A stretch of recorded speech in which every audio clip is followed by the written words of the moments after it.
My name's Eliza.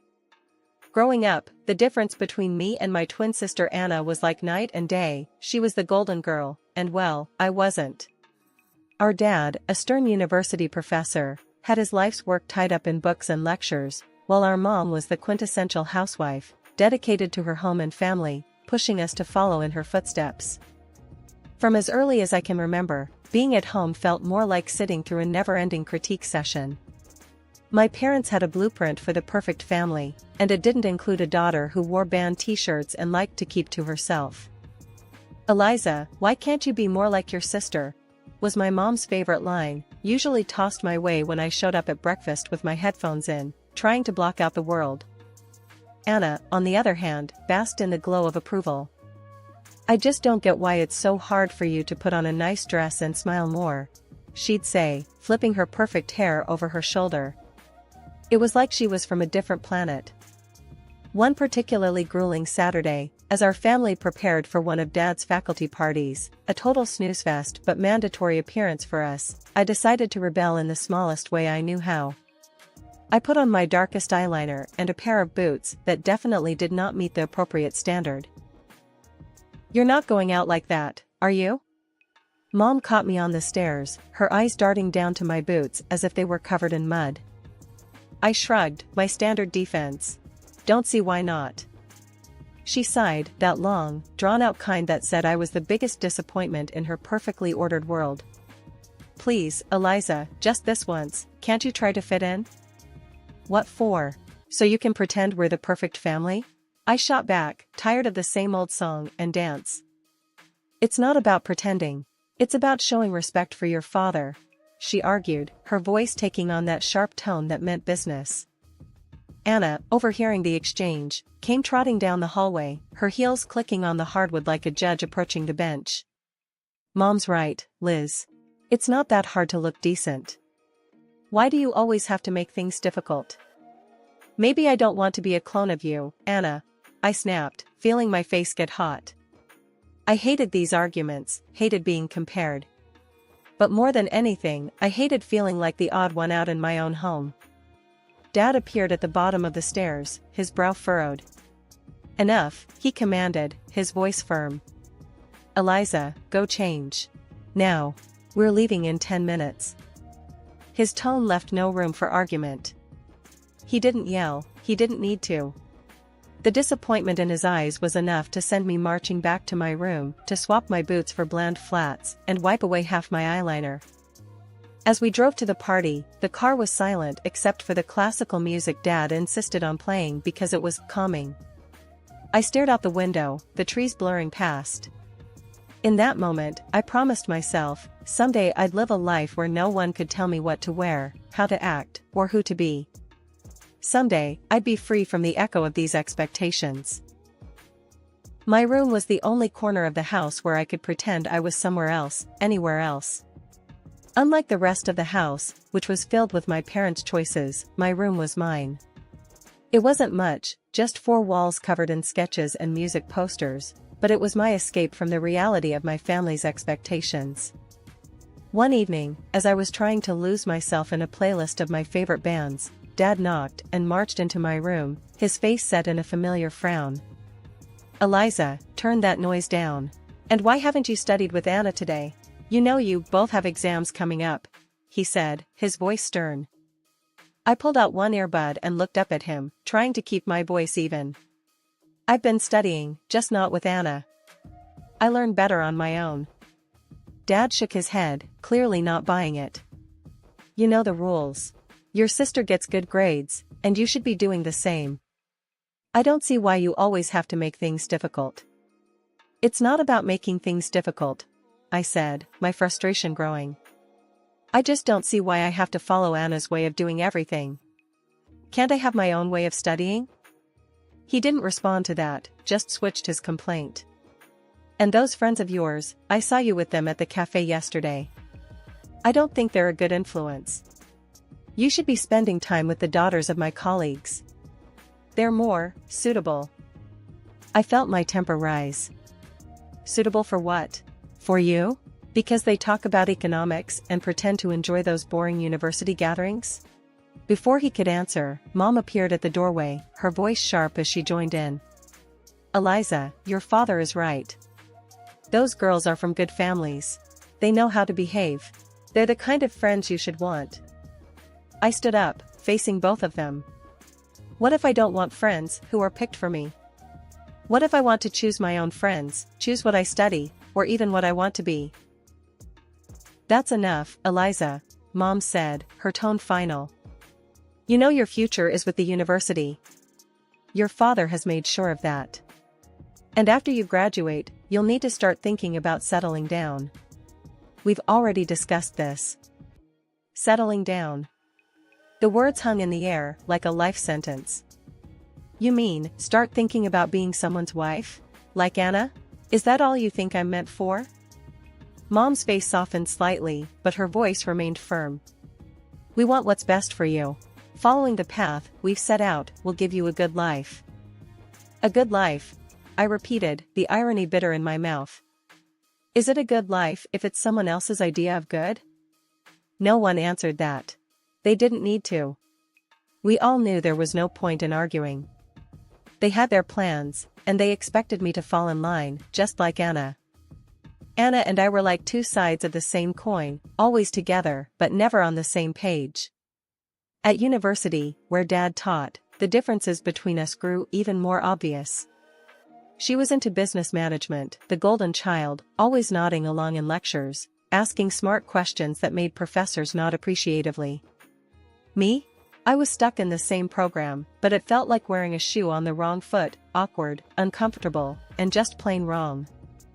One afternoon, as I trudged through a mountain of textbooks in the library, Anna breezed in, her notes organized, her smile ready. Hey, Liz, you coming to the study group tonight? Professor Hall mentioned he's dropping by, could be good for us to show face, she said, her tone light but insistent. I glanced up, feeling the weight of her expectations. Nah, I don't think so. Those things aren't really my scene, you know? She frowned, placing her books down with a thud that matched her disapproval. It's not about it being your scene, Liz. It's about making the right impressions. You need to start taking this seriously. We're graduating soon. I shrugged, turning back to my notes. I am taking it seriously, just not in a way that makes me miserable. Why bother pretending? Because, Liz, sometimes you have to play the game to get ahead.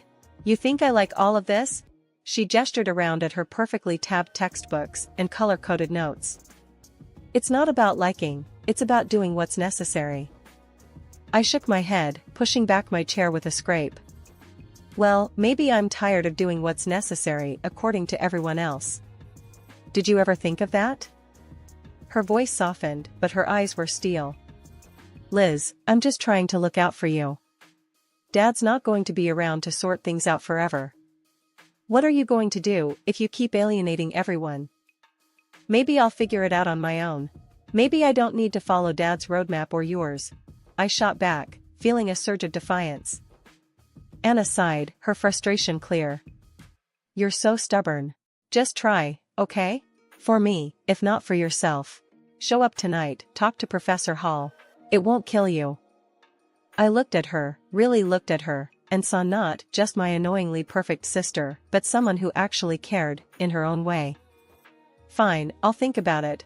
I conceded, not ready to promise more. Thank you, she said, her smile returning. It's not that bad, you know. You might even like it if you gave it a chance. Doubt it, I muttered, but I knew I'd lost this round.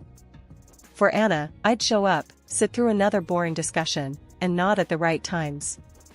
It was just a few hours, I told myself. How bad could it be?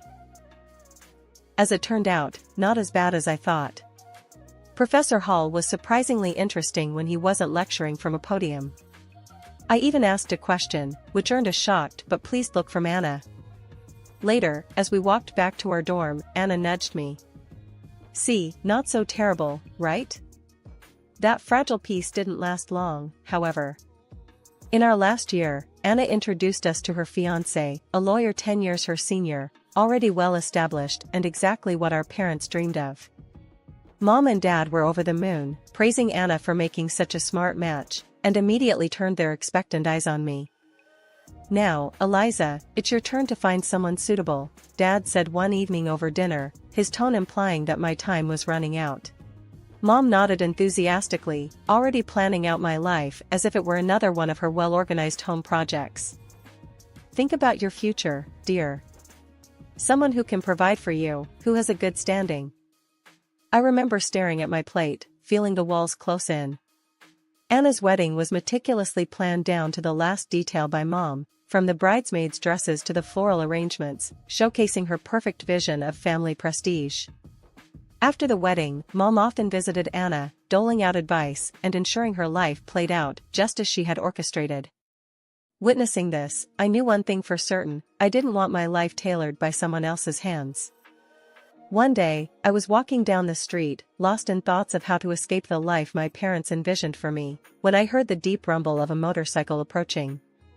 Curiosity pulled me toward the sound. That's when I saw him, Jake, with his leather jacket and carefree smile, pulling up beside me. "You look like you need a ride," he called over the roar of the engine, a playful twinkle in his eyes. I hesitated, glancing back towards the path home, then at his outstretched hand. What did I have to lose? "Sure, why not?" I replied, my voice a mix of nerves and excitement. Climbing onto the back of his bike, I felt a rush of adrenaline as we sped away. The wind whipped through my hair, and for the first time in a long time, I laughed, genuinely laughed. Jake shouted something about showing me his world, and I held on tighter, not wanting this moment to end. We stopped at a diner frequented by bikers. Over burgers and fries, Jake told me about his life as a welder, his passion for bikes, and his love for the open road. It was so different from anything I was used to, raw and real. "Don't you get scared, living like this?" I asked, my voice barely above the clatter of plates and chatter around us. "Scared? Nah, it's thrilling. You never know what's around the corner. Isn't that better than having everything planned out for you?" he replied, his eyes lighting up with each word. Over the next few weeks, we met secretly. Each ride on Jake's motorcycle pulled me further from the life I was supposed to live and closer to the life I wanted. The speed, the adventure, it wasn't just about the thrill. It was about feeling alive, feeling free. One evening, as we watched the sunset from a secluded overlook, Jake turned to me. "Eliza, I don't just ride to escape. I ride to feel alive, to make every moment count. With you, every moment feels like it's worth something." I leaned into him, my heart beating fast. "I've never felt like this before. You make me feel free, Jake." He smiled, pulling me closer.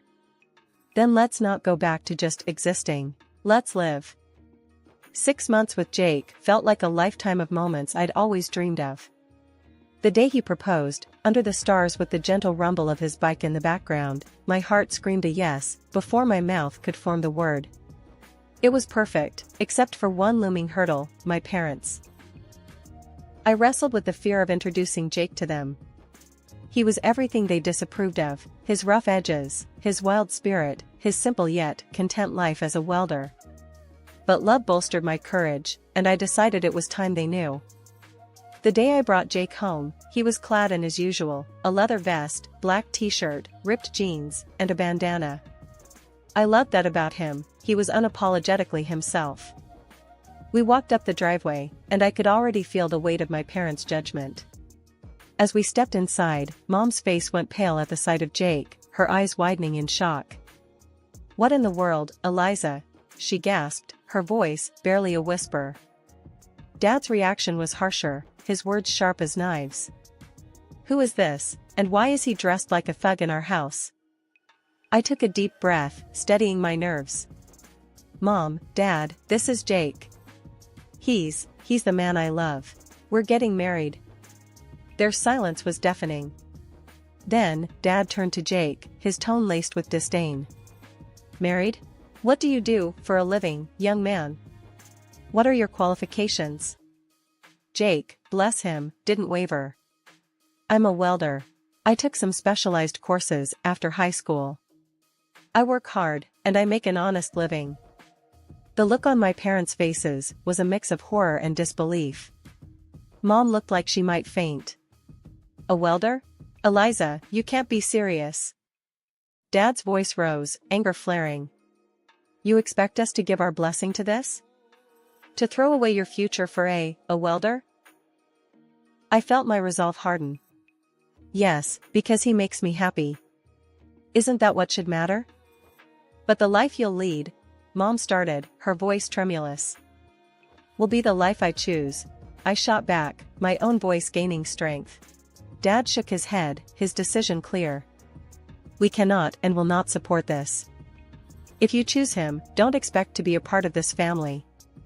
The finality in his tone broke my heart, but not my decision. Jake squeezed my hand, giving me the strength to face them. Then I choose Jake. I choose us. I choose my happiness. Mom's eyes filled with tears, and Dad's jaw clenched tight. If you walk out with him, don't bother coming back, Dad said, his voice cold. Walking away from my parents' house with Jake, my heart was a mess of emotions, pain, relief, excitement, and fear all mixed into one. The night air felt different, like each breath I took was a step further into a new life. We rode in silence for a while, the only sound the steady roar of the motorcycle beneath us. When we finally stopped at a small diner on the outskirts of town, Jake turned to me, his face serious. You sure about this, Eliza? I mean, really sure? There's no going back after tonight, he said, his eyes searching mine for any hint of doubt. I nodded, squeezing his hand tightly. I've never been more sure of anything. Being with you, this feels right. It feels like what I'm supposed to do. He smiled, that reckless, charming smile that had won me over the first day we met. All right, then.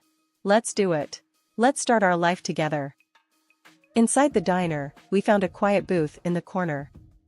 The waitress brought over 2 coffees without asking, and we sat there, planning our next steps. So, what's first?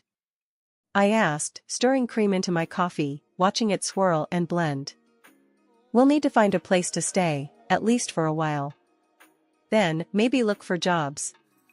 I have some buddies who can help us get started, Jake replied, his tone practical, but optimistic. It's going to be tough, isn't it?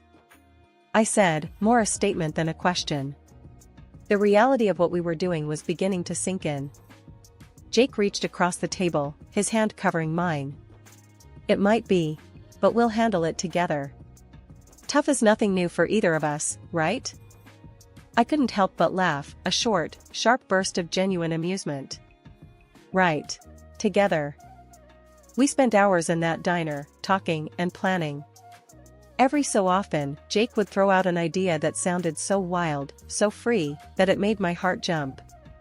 And maybe one day, we'll save enough to take that road trip across the country, just you, me, and the open road. I'd like that, I said, allowing myself to dream bigger than I had ever dared. Riding back into the city, we began our search. The next weeks were a blur of activity. We found a small apartment on the edge of town, nothing fancy, but it was ours. Jake found work at a local garage, and I picked up shifts at a nearby diner. Life was hard, but it was ours. We made do with what we had, and every night when we came home to each other, it felt like we had everything. Months later, we decided it was time to make it official and got married in a small, intimate ceremony. I held on to a sliver of hope that my family would show up, that they would see how happy I was and let go of their prejudices. But the chairs reserved for them remained empty, and no congratulatory messages came. Despite the sting of their absence, the day was perfect because it was ours. Over time, I grew incredibly close to Jake's mom. She welcomed me with open arms, calling me her daughter, filling in the gaps left by my own family. Her warmth and acceptance healed some of the wounds left by my parents' rejection. Things were finally looking up for Jake and me. After he completed additional diving training and became a certified underwater welder, his income shot up to $150,000 a year. That change made a world of difference. We managed to buy a townhouse in a nice area, the kind of place I'd always daydreamed about but never thought I'd actually live in. I started working as a dispatcher in Jake's company. It wasn't just a job, it felt like I was part of something important, supporting the man I loved and building our future together. On weekends, we'd escape the city on his bike, roaring through winding roads and taking in breathtaking views of nature. Those moments, with the wind in my hair and his warmth against my back, were pure bliss. Living nearby, my mother-in-law became a frequent visitor. One such afternoon, while Jake was tinkering in the garage and I was fixing us some coffee, she arrived looking a bit troubled. "There's been some ugly news," she said as she settled down at the kitchen table. "Something about a professor at the university involved in a harassment scandal." My heart skipped a beat. "Oh? Did they say who it was?" I tried to keep my voice steady, dreading the answer. She shook her head. "No, they didn't mention a name on the radio, but you know how these things go. It's probably all over the TV by now." Nodding, I flicked on the television, tuning into the news. Sure enough, there was a report on the scandal, and as I had feared, my father's face appeared on the screen. The anchor detailed accusations against him, and I felt a cold wave of disbelief wash over me. Turning off the TV, I sat down heavily, trying to process the news.